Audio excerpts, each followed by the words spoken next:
Hello everybody, it's Lynn from Strands Knitting Studio in San Clemente, California. And I'm going to talk about a couple scarves, and I'm going to do a little tutorial for this scarf on today's video. So this is a scarf I made last year at Christmas time when I was on vacation. I wanted something squishy and fun and easy, and I didn't have to think about it, and this filled the bill. So this is made from Beatrix.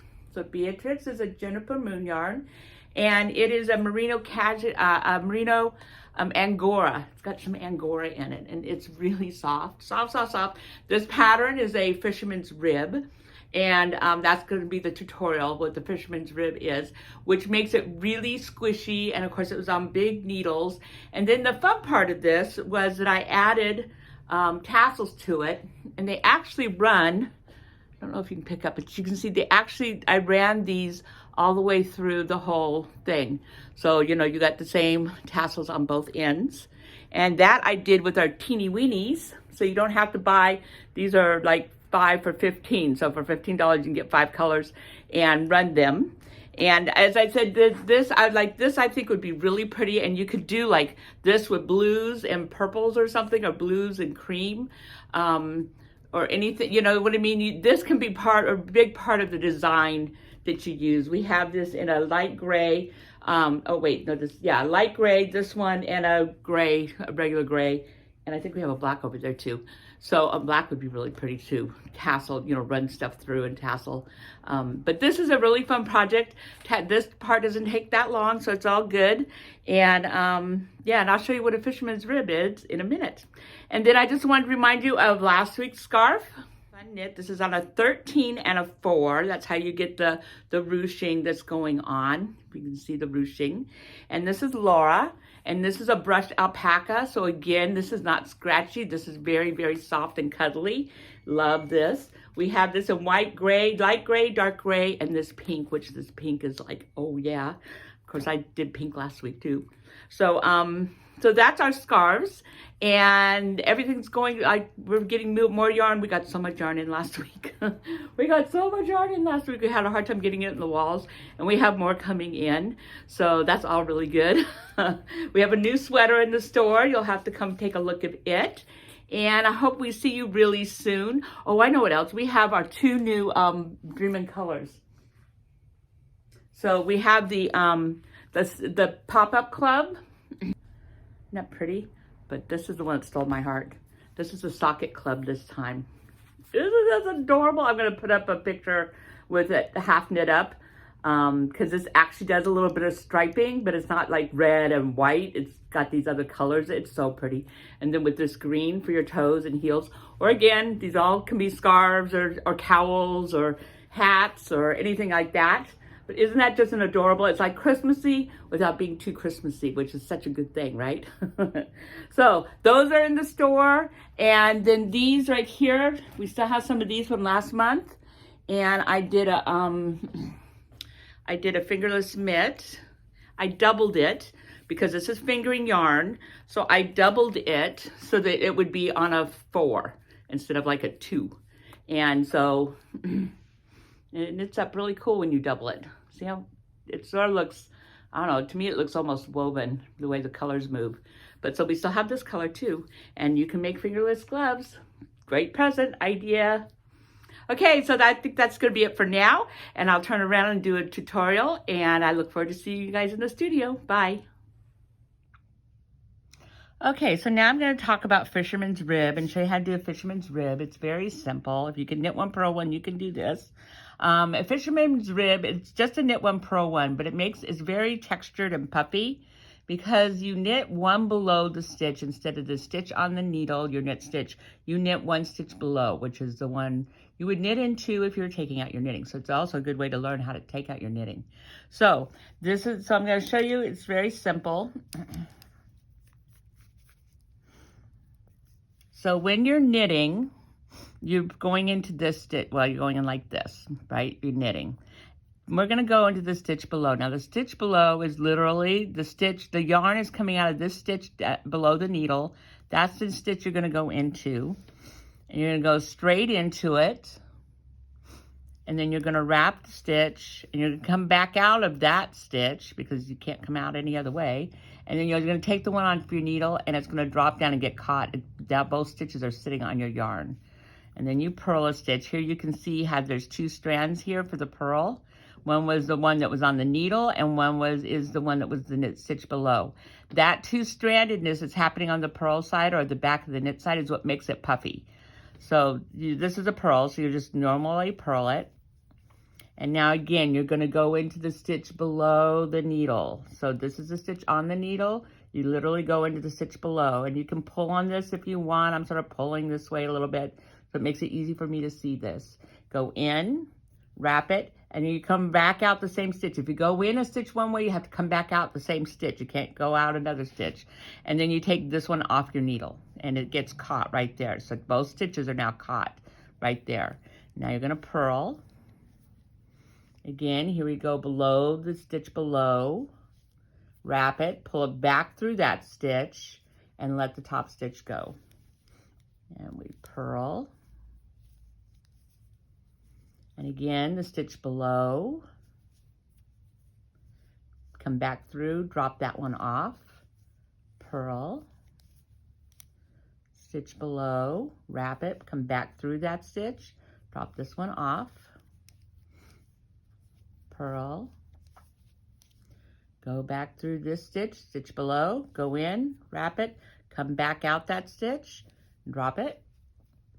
And that's all there is to it. It's a very simple, once you've done this, like a row of this, you'll have it down. And then it becomes like, you don't have to quite look so hard. You're really just gonna start aiming below the stitch. Instead of picking up here, you'll just aim below the stitch and you'll pretty much hit the hole. Most of the time, especially with this bigger yarn. It's, you know, the stitches are big. They're not tiny little stitches, so you're not, you know, having to sit there and mess with it. Whoops, move my camera. And then just stitch below, purl. Okay, I'm gonna finish this real quick and I'll be right back. Okay, so that's that. That's every row. You do every row that way, including you need to always you need to cast on an even number of stitches. So you end with a purl and you start with a knit. And even on the very first stitch, you're going to go into the stitch below and knit the stitch below.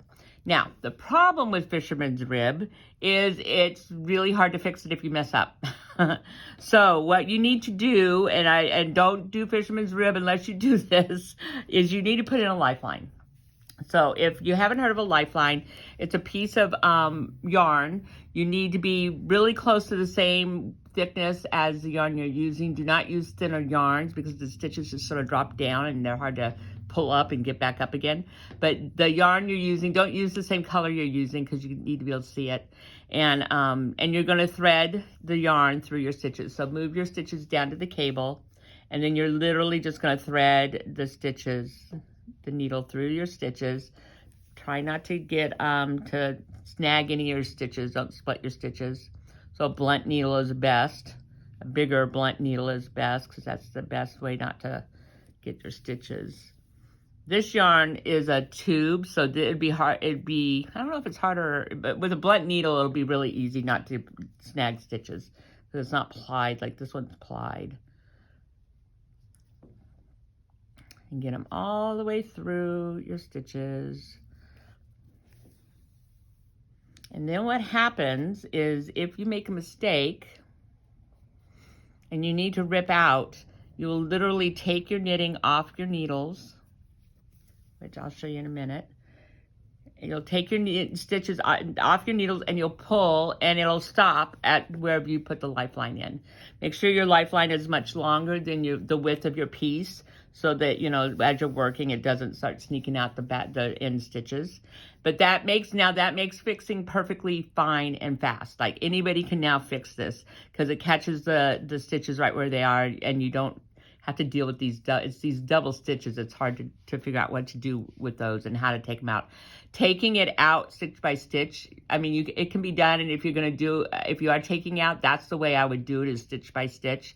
But it can still be confusing. This makes it not confusing. So if you've never done a fisherman's rib and you're not good at it, I would put lifelines in myself. Okay, I'm going to knit a few rows and I'm going to take it out and show you what that looks like. Okay, I thought I'd also just show you first how knitting with it in. So halfway through my row that I just put the lifeline in. Here's the lifeline right here. So when I knit below, it's actually, you look like you're actually knitting in your lifeline, which you sort of are. Actually you are, but it'll still pull out. So don't let that worry you. It's just part of the whole thing. So you still go one below and you are knitting in your lifeline, but it's going to pull out. So no worries there. And okay, so now I'm on my second row past the lifeline, and if I go knit below, I could go underneath this pink one. I don't want to. So make sure you're always going in on top, which isn't hard. Just make sure you're not going underneath that pink one or whatever your lifeline is. You want to go on top of it so you're not knitting it in again. So see, it's down here at the bottom, and I'm just going in the top of the stitch there. So that's the other thing on the next. This is the second row. So the first row and the first row, you are sort of knitting it in. The second row, you don't want to knit it in any more than you already have. So you're not going to catch it when you do the stitch below. You're not picking up the pink. You're always on top of the pink and going into the stitch there. All right, almost done. I'll be right back.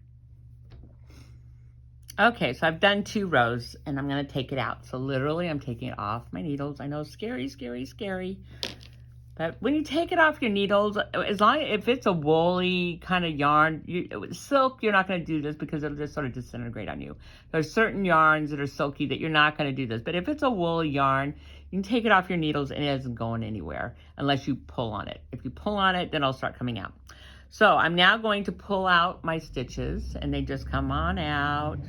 And I'm going to pull until it won't pull anymore. And see, it just keeps, even though I knitted that in, it just pulls right out. Pulls right out. Yay. Okay, so here we go. Now, you're going to pick up everything that the pink is going through. So this pink is going through the stitch down here. See how there's a stitch down there? There's one that sits up, and there's one that's down. There's one that sits up, there's one that's down. But the pink is holding it, so it's not going to go anywhere. It's not going to fall through. Like this would fall through if you didn't have the line through it. The other thing, when you're picking up, you're going from the back to the front. This being the front because I'm looking at it. This being the back because it's in the back, I can't see it. So always back to front, and that'll have your stitches on correctly on the needle. Back to front. But this is so easy to pick up with the yarn sitting there. It just doesn't, you know, it's just sitting there. And you just follow it in, follow the pink.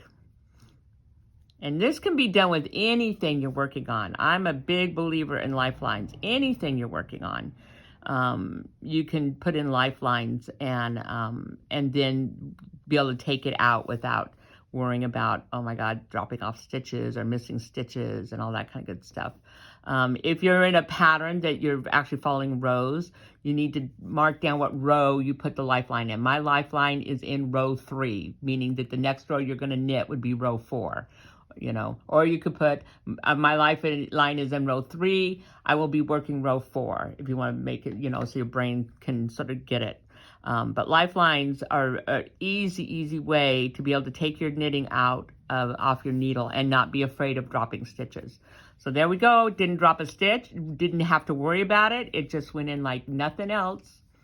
So lifeline, Fisherman's rib, solves all your problems. Now this is a super easy knit and fun to do. And I hope to see you soon. Bye.